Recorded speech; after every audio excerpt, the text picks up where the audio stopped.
In discussions about Riftbound, you might hear that a card has good stats for its cost. And depending on these stats and that cost, you might immediately recognize that statement as true or false. But what I want to do in this video is math out exactly what the expected stats are for each energy cost. And by extension, what exactly these good ones are supposed to look like. And to make this exercise more useful for the purposes of say, reviewing the spoilers for an upcoming expansion, we will consider both energy and power costs.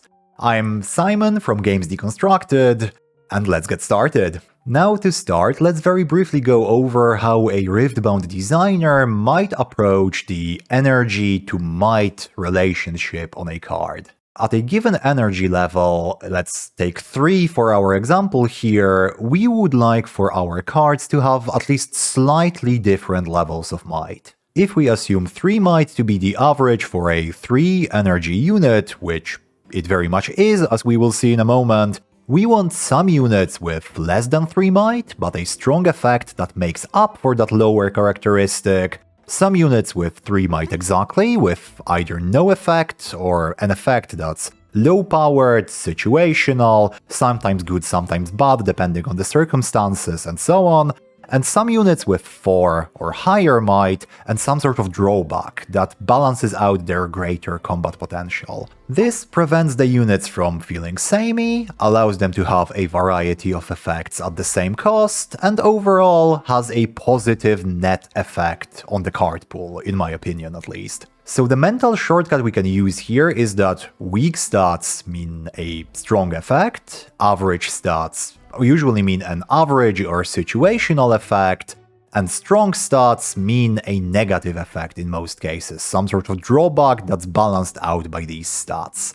Of course, if a card breaks from this mold, that means that it's either going to be unexpectedly powerful or unexpectedly weak. And that's where the story ends in many card games, but it's a bit more interesting in Riftbound because there is a second balancing lever, there's a second cost mechanic in power. Some cards will have you not only tap the requisite number of runes, but also recycle some of them, putting them at the bottom of your rune deck. And this is marked by these colored pips over here. Now, these power costs are usually lower than energy, and that's for good reason, because tapping 2 runes to play a Pouty Poro means you get to untap these exact 2 runes next turn, while recycling those runes would mean that you would have 2 less at your disposal on your next turn, and the turn after, and the turn after that, so power costs, kind of a big deal. Thus, we would call Riftbound's balancing system 3-dimensional, not just because it's interesting or deep, though it is,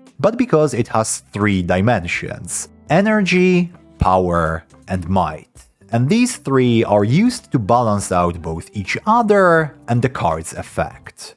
To illustrate, here's 2 cards with the same effect, Vanguard Attendant and Eager Drakehound. One is a 6 energy, 1 power with 5 might, the other is a 3 energy, 1 power and 3 might. Both have the exact same effect, I enter ready. The 3 dimensions here were used to create 2 different cards with roughly the same power level, that being low power.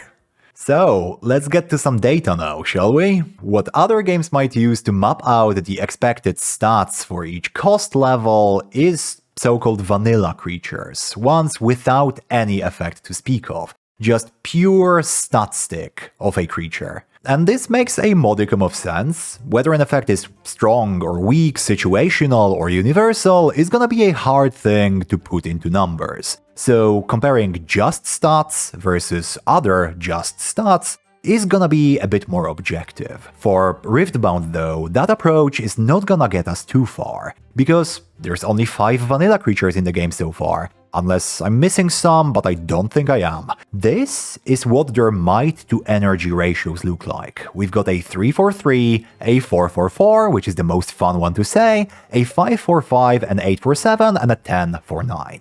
Now, despite the limited use of this technique, it does give us some sort of a starting point. We can safely ignore power for now, since all of these are 0 power, but in terms of energy, Seems like the cheaper 3 follow a 1 energy equals 1 might trend, and the more expensive 2 are a bit overstated compared to that by 1 point each. It's worth noting that out of the 5, the 2 expensive ones, Megamech and Mountain Drake, are the only ones that currently see any sort of play, which their slightly higher than expected stats probably contribute to. So based on these 5 cards, I would expect most other units in the game to also follow this 1 energy equals 1 might kind of trajectory. With perhaps top-end creatures having slightly more might, we'll have to see. But, like I said before, we expect to see some creatures that are a bit understated but with stronger effects, some creatures that are a bit overstated with a drawback, and some creatures that are going to fall on this kind of vanilla line exactly. So let's see if that is the case. Here's all creatures from Origins and Spiritforged, mapped upon the same diagram.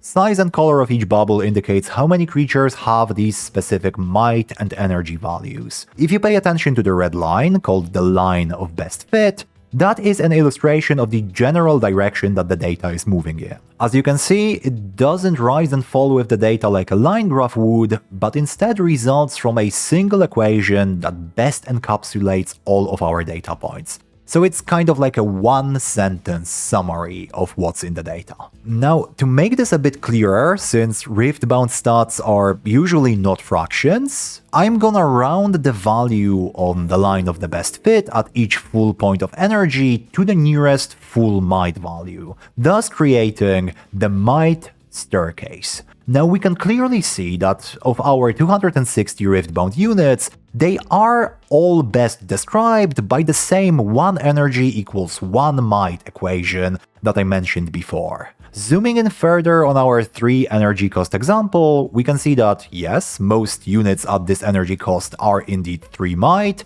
but there's a near equal number of ones above and below that value. Now, one thing that I'll have to clarify here is that as we get into the higher energy values, there's less creatures in our sample in there. So the theory is going to be a bit limited once we get above, let's say, 7.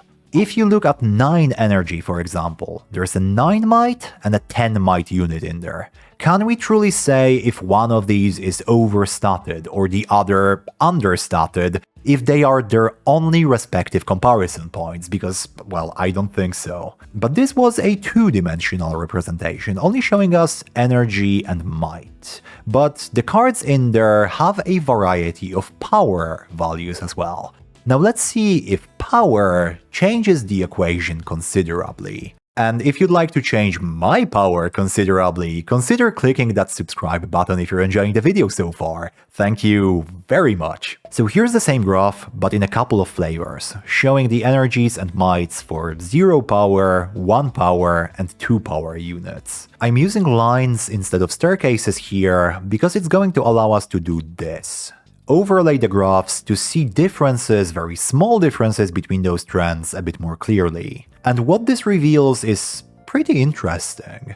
Turns out there really isn't a big stats discrepancy between 0 and 1 power units. And you can see that evidenced by the lines of best fit, which overlap near perfectly. There's a slight difference at the low end, with Vi, who costs 1 power, being the only 3 might 2 cost, and with 4 might 3 costs being slightly more popular in the 1 power group. But overall, seems like rune costs are applied to cards more so to balance out stronger effects, rather than to give a justification for higher stats. Which I agree with wholeheartedly as a design principle. Because having to pay the more painful of the 2 costs to get a reward that's kind of on the boring side of things in my opinion, that being higher stats, it doesn't really excite me that much. Now, as we add 2 power units, the equation seems to change a little bit. Now bear in mind there's only 25 of these bad boys, so when I mention the majority in this next section, that might very well mean, I don't know, 3 out of 5 cards of a given cost.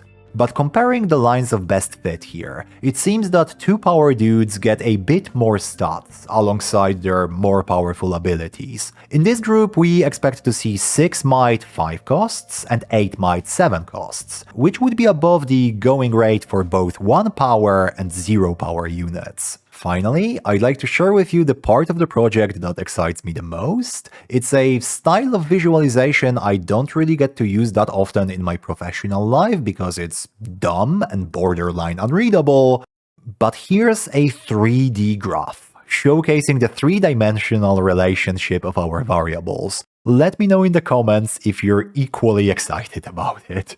To sum up to about 7 energy or so, I would consider a card with its might equal to its cost to have average stats. My expectation would be that it would also carry some sort of slightly positive effect along with those average stats to justify it ever seeing play. If it were a 0 power card, these would probably suffice for it to be a contender for deck inclusion. A 3 energy, 3 might card with a slightly positive effect could be an okay card, depending on the specifics of that card effect. If it was a 1 power card, I would expect the stats to remain at about the same average level, but the effect to get promoted to strongly positive.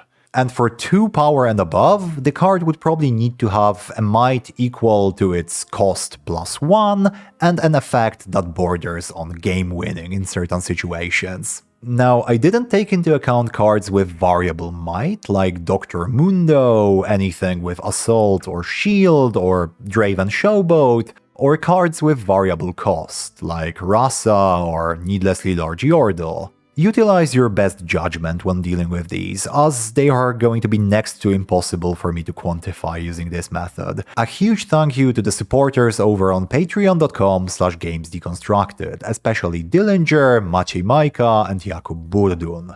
The Patreon remains the best way to support the channel directly, should you feel like it. I've been Simon from Games Deconstructed, thanks a lot for watching, and I hope to see you in the next one.